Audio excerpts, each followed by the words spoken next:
ഈ ലാവ്ലിൻ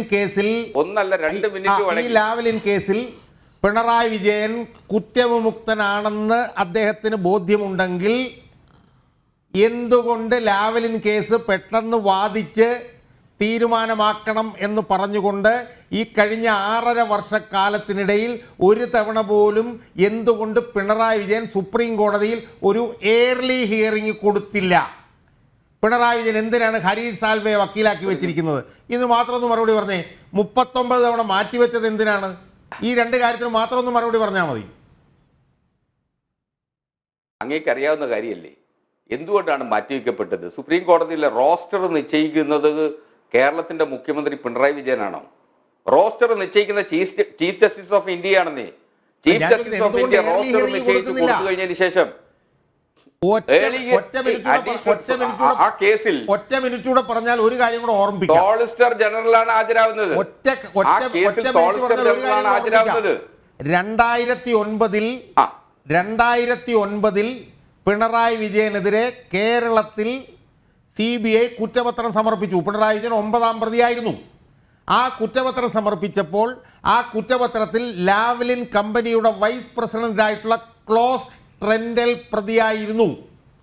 അയാളെ ഇങ്ങോട്ട് എക്സ്ട്രഡൈറ്റ് ചെയ്യാനുള്ള കാലതാമസം വന്നതുകൊണ്ട് പിണറായി വിജയൻ ഹൈക്കോടതിയെ സമീപിച്ചിട്ട് പറഞ്ഞു, എൻ്റെ രാഷ്ട്രീയ ഭാവിക്ക് മേൽ വാളുപോലെ SNC ലാവ്ലിൻ കേസ് തൂങ്ങിക്കിടക്കുന്നു, അതുകൊണ്ട് കുറ്റപത്രം സ്പ്ലിറ്റ് ചെയ്ത് ക്ലോസ് ട്രെൻഡലിൻ്റെ കുറ്റപത്രം വേറെ, ബാക്കിയുള്ളവരുടെ കുറ്റപത്രം വേറെ എന്ന് പറഞ്ഞുകൊണ്ട് വിചാരണ ആരംഭിക്കണം എന്ന് കേരളത്തിലെ ഹൈക്കോടതിയിൽ വെച്ച് പിണറായി വിജയൻ പറയുകയും അന്ന് കുറ്റപത്രം സ്പ്ലിറ്റ് ചെയ്യുകയും ചെയ്ത അനുഭവമുള്ള സാഹചര്യത്തിൽ പിണറായി വിജയൻ കുറ്റമുക്തനും പൂർണ്ണ സ്വതന്ത്രനും പരിശുദ്ധനും പരിശുദ്ധാത്മാവും കൈശുദ്ധനുമൊക്കെ ആയിട്ടുള്ള ആളാണെങ്കിൽ കഴിഞ്ഞ 6.5 വർഷക്കാലത്തിനിടയിൽ ഈ കേസ് പെട്ടെന്ന് വാദിച്ച് തീർത്ത് ഇതിൻ്റെ സത്യം പുറത്തു കൊണ്ടുവരണം എന്നുള്ള early hearing petition Harish Salve വഴി ഒരു പ്രാവശ്യം പോലും പിണറായി വിജയൻ എന്തുകൊണ്ട് സുപ്രീം കോടതിയിൽ മൂവ് ചെയ്തില്ല? വളരെ പ്രസക്തമായ ഒരു ചോദ്യം. ഷാജഹാൻ ഇനി വായി തുറക്കരുത്, അദ്ദേഹം പറയട്ടെ. ഞാനത് പറയട്ടെ. ഒരു കേരള ചരിത്രത്തിലോ ഇന്ത്യയുടെ ചരിത്രത്തിലോ ആദ്യമായിട്ടല്ല ഒരു സ്പ്ലിറ്റ് ഫൈനൽ റിപ്പോർട്ട് കൊടുക്കാറുള്ളത്. ക്രിമിനൽ കോടതികളിൽ പ്രാക്ടീസ് ചെയ്യുന്ന ഏതെങ്കിലും ഒരു ജൂനിയർ അഭിഭാഷകന് പോലും അതിനെ സംബന്ധിച്ച് കൃത്യമായ വിവരമുണ്ട്. സ്പ്ലിറ്റ് ഫൈനൽ റിപ്പോർട്ടുകൾ ഒരു പ്രതിയെ ലഭിച്ചില്ല എങ്കിൽ സ്വാഭാവികമായി സ്പ്ലിറ്റായിട്ട് ഫൈനൽ റിപ്പോർട്ടുകൾ കൊടുക്കാറുണ്ട്. അത്തരത്തിൽ കൊടുക്കുന്നതിന് കമ്പല്ലിംഗ് സിറ്റുവേഷൻസിലെ ക്രിമിനൽ MC മുഖാന്തരം ഹൈക്കോടതിയെ സമീപിച്ചാൽ ഹൈക്കോടതി അക്കാര്യങ്ങളിൽ ഒരു ഉത്തരവ് പറയാറുണ്ട്. അതൊരു വലിയ തെറ്റല്ല. അപ്പോൾ പിണറായി വിജയൻ ചെയ്തത് ഒരു വലിയ അക്ഷന്തവ്യമായ അപരാധമാണെന്ന് കരുതുന്നിടത്താണ് ആദ്യത്തെ അപകടം നിങ്ങൾക്ക് വന്നിരിക്കുന്നത്. രണ്ട് കോടതികൾ ഡിസ്ചാർജ് ചെയ്തു. ട്രയൽ കോടതി ഡിസ്ചാർജ് ചെയ്തു. അതിനുശേഷം അതിന്മേൽ അപ്പീൽ കൊടുത്ത ഹൈക്കോടതിയും പിണറായി വിജയൻ അനുകൂലമായിട്ടൊരു ഉത്തരവ് വരുന്നു. അപ്പോൾ രണ്ട് കോടതികളുടെ വിധികൾ വന്ന സാഹചര്യത്തിൽ ബഹുമാനപ്പെട്ട സുപ്രീം കോടതി മുമ്പാകെ നിൽക്കുന്ന കേസിൽ എന്തുകൊണ്ട് ആ കേസ് പല ഘട്ടങ്ങളിലായി മാറിപ്പോകുന്നു എന്നുള്ളതിനെ സംബന്ധിച്ച് നമുക്ക് എല്ലാവർക്കും അറിയാവുന്നതാണ്. സുപ്രീം കോടതിയെ അടുത്തറിയുന്നവർക്കോ അതല്ലെങ്കിൽ ഏതെങ്കിലും ഒരു കോടതി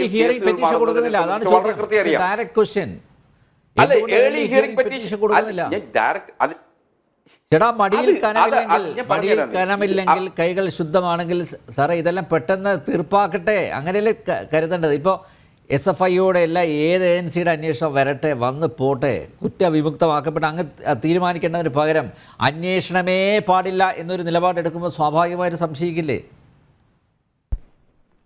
ഞാൻ മനസ്സിലാക്കുന്നത് ലാവ്ലിൻ കേസിൽ ഒരു 14ഓളം മുതിർന്ന അഭിഭാഷകർ ഹാജരാകുന്ന കേസാണ്. സുപ്രീം കോടതിയിലെ മുതിർന്ന അഭിഭാഷകരുടെ നിരകൾ ഹാജരാകുന്ന ഒരു കേസിൽ സ്വാഭാവികമായും കോടതികൾ എപ്പോഴും ആ മുതിർന്ന അഭിഭാഷകരുടെ കൂടി സമയം ചോദിച്ചിട്ടാണ് ഓരോ കേസുകളും പോസ്റ്റ് ചെയ്യുന്നത്. സ്വാഭാവികമായും ഈ കേസിൽ പോസ്റ്റിംഗ് വരുമ്പോൾ നേരത്തെ സോളിസിറ്റർ ജനറൽ ഓഫ് ഇന്ത്യ ഹാജരാകുന്ന ഒരു കേസിൽ കേന്ദ്ര സർക്കാരിന് വേണ്ടിയിട്ടാണ്. അദ്ദേഹമാണ് 3 തവണ, ഏറ്റവും ഒടുവിലത്തെ 3 തവണ സമയം ചോദിച്ചത് അദ്ദേഹമാണ്. അപ്പോൾ അത് ഒരു സംശയത്തിന്റെ നിഴലിൽ നിർത്തുന്നതിന് ആഗ്രഹമുള്ള കേന്ദ്ര സർക്കാർ സ്വാഭാവികമായും കേന്ദ്ര സർക്കാരിന്റെ നിർദ്ദേശം അനുസരിച്ച് കേന്ദ്ര സർക്കാരിന്റെ അഭിഭാഷകനാണ് അങ്ങനെ നീട്ടിക്കൊണ്ടുപോകുന്നത്. CBI കൊടുത്ത കേസാണ്. CBIയുടെ അഭിഭാഷകൻ, CBIക്ക് വേണ്ടി ഹാജരാവേണ്ട അഭിഭാഷകൻ മാറ്റിവെക്കുമ്പോൾ അത് പറ്റില്ല. അല്ല, അത് പോട്ടെ, ലാവ്ലിൻ നമുക്ക് മാറ്റി നിർത്താം പറയുന്ന തരത്തിൽ നമ്മളിവിടെ SFIO അന്വേഷണം. അപ്പോ അത് ഒന്ന് നിങ്ങൾ ലാവ്ലിൻ പറഞ്ഞുകൊണ്ടേയിരുന്നു 2 പതിറ്റാണ്ടായി. അതിനുശേഷം നിങ്ങൾ സിംഗപ്പൂർ യാത്രകളുടെ കഥകൾ പറഞ്ഞു. കമല ഇന്റർനാഷണൽ എന്ന് പറഞ്ഞൊരു സ്ഥാപനം പറഞ്ഞു. അന്ന് ഭാര്യയാണ്. അതിലൊക്കെ രക്ഷപ്പെടുത്തിയ ആള് മുഖ്യമന്ത്രിയുടെ ഓഫീസിൽ ഇരിപ്പുണ്ട്. അതെ, അതിനുശേഷം അതിൽ രക്ഷപ്പെടുത്തിയ വ്യവസായിയുടെ വീട് ഒരു പ്രവാസിയാണ്. അതിൽ പിണറായിയെ രക്ഷപ്പെടുത്തിയ ആള് പിണറായി വിജയന്റെ ഓഫീസിൽ R Mohan, officer on special duty. അതില് അങ്ങ് 2 ദിവസം മുമ്പുള്ള ദേശാഭിമാനി വായിച്ചാൽ ആർ മോഹന്റേതായിട്ടുള്ള ഒരു മറുപടി അക്കാര്യത്തെ ദേശാഭിമാനി എഴുതിയിട്ടുണ്ട്. അറിഞ്ഞില്ല, ക്ഷമിക്കണം. അന്ന് പഴയ കാലത്ത് ഒരു 10 കൊല്ലങ്ങൾ മുമ്പ് അങ്ങിത് കക്ഷത്ത് ചുരുട്ടിപ്പിടിച്ച് അതിൽ കിടന്നുറങ്ങിയ ആളല്ലേ. ഇപ്പൊ കാണുമ്പോ അറപ്പൊക്കെ തോന്നുന്നേ. എന്റെ കുഴപ്പമില്ല. ഇപ്പൊ അത് വേറെ ചില ആവശ്യങ്ങൾക്ക് ഇപ്പൊ 10 കൊല്ലം മുമ്പത്തെ കാര്യം പറയുന്നേ. 10 കൊല്ലം മുമ്പ് ആ ദേശാഭിമാനിയായിട്ട് അത് ദേശാഭിമാനി വേദവാക്യായിട്ടെന്ന് പറഞ്ഞ് നടന്ന ആളല്ലേ. അല്ല, അതിപ്പോ തോന്നും. കാര്യം ഇപ്പൊ നിങ്ങൾ ഇട്ടിരിക്കുന്ന ഷൂസിന്റെ പ്രത്യേകതയാ അത്. ഇപ്പൊ നിങ്ങൾ ഇട്ടിരിക്കുന്ന ഷൂസിന്റെ പ്രത്യേകതയാ ഒരുപക്ഷെ ഇപ്പൊ അങ്ങനെയൊക്കെ തോന്നാൻ സാധ്യത. നമ്മുടെ വിഷയം അതല്ലല്ലോ. അപ്പൊ നിങ്ങള് കുന്നംകുളത്തുകാരുടെ ഒരു പ്രവാസി വ്യവസായിയുടെ വീടിന്റെ ചിത്രം നിങ്ങൾ ഇപ്പോ ഒരു അതിനുശേഷം നിങ്ങൾ കുന്നംകുളത്തെ ഒരു പ്രവാസി വ്യവസായിയുടെ വീടിന്റെ ചിത്രം കാണിച്ചിട്ട് പിണറായി വിജയന്റെ വീടിന്റെ ചിത്രമാണെന്ന് പറഞ്ഞ് പ്രചരിപ്പിച്ചു. അതുകൊണ്ട് നിങ്ങൾക്ക് ഇപ്പോ പിണറായി വിജയന്റെ വീടിനെ കുറിച്ച് നിങ്ങൾക്ക് വല്ല അറിയാവോ ഭാസ്കറെ? പിണറായി വിജയന്റെ വീടിനെ കുറിച്ച് ഇയാളോട് ചോദിക്കാറില്ല. പിണറായി വിജയന്റെ വീടിനെ കുറിച്ച് പിണറായി വിജയന്റെ വീടിന്റെ 50 മീറ്റർ അപ്പുറത്ത് താമസിക്കുന്ന പാണ്ഡ്യാല ഷാജിയോട് ചോദിച്ചാൽ അയാൾ പറഞ്ഞു തരും പിണറായി വിജയന്റെ വീട് എന്താണെന്ന്.